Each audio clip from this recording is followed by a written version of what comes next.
المرسلين وعلى آله وصحبه أجمعين أما بعد ആദരണീയനായ ഉസ്താദുമാരെ, പ്രിയപ്പെട്ട കൂട്ടുകാരെ, പുണ്യങ്ങളുടെ പൂനിലാവായ മുത്തുനബി സല്ലല്ലാഹു അലൈഹി വസല്ലം എക്കാലത്തെയും പ്രതീക്ഷയാണ്.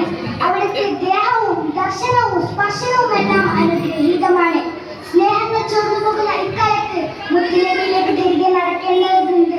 ഭൂമിയിലുള്ളവർക്ക് മുഴുവൻ കരുണ പുലർത്തണമെന്നാണ് റസൂൽ സല്ലല്ലാഹു അലൈഹി വസല്ലം നമ്മെ പഠിപ്പിച്ചത്.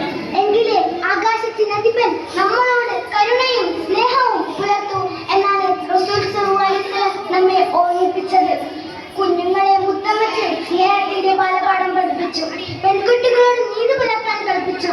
വഴിയാത്രക്കാരനെയും ദുർബലനെയും അനാഥരെയും ചേർത്ത് നിർത്തി സർവരും ആദ്യ ശബ്ദത്തിൽ പ്രതീക്ഷ അർപ്പിച്ചു. ചെടികളും മരങ്ങളും പ്രകൃതികളും മൃഗങ്ങളും എല്ലാം ആദ്യ സർവത്തിൽ പരിഗണിക്കപ്പെട്ടു. മുത്തുനബി സല്ലല്ലാഹു അലൈഹി വസല്ലം എല്ലാവരോടും സ്നേഹം പുലർത്തി. മനുഷ്യരോടൊന്നല്ല, പക്ഷികളോടും മൃഗങ്ങളോടും സർവ്വജന്തുജാലങ്ങളോടും പ്രകൃതിയോടും. അനാവശ്യമായി പ്രകൃതിയെ നശിപ്പിച്ചു കളയരുത്. മരങ്ങൾ മുറിച്ച് മാറ്റരുത്. ചെറിയ ജന്തുക്കളെ പോലും കൊന്നു കളയരുത്. കരിയുറുമ്പാണെങ്കിൽ പോലും തീ വെച്ച് നശിപ്പിക്കരുത്. മാതാവിന്റെ മുഖത്ത് നോക്കി നിങ്ങൾ ഛേ എന്ന് പോലും പറയരുത്.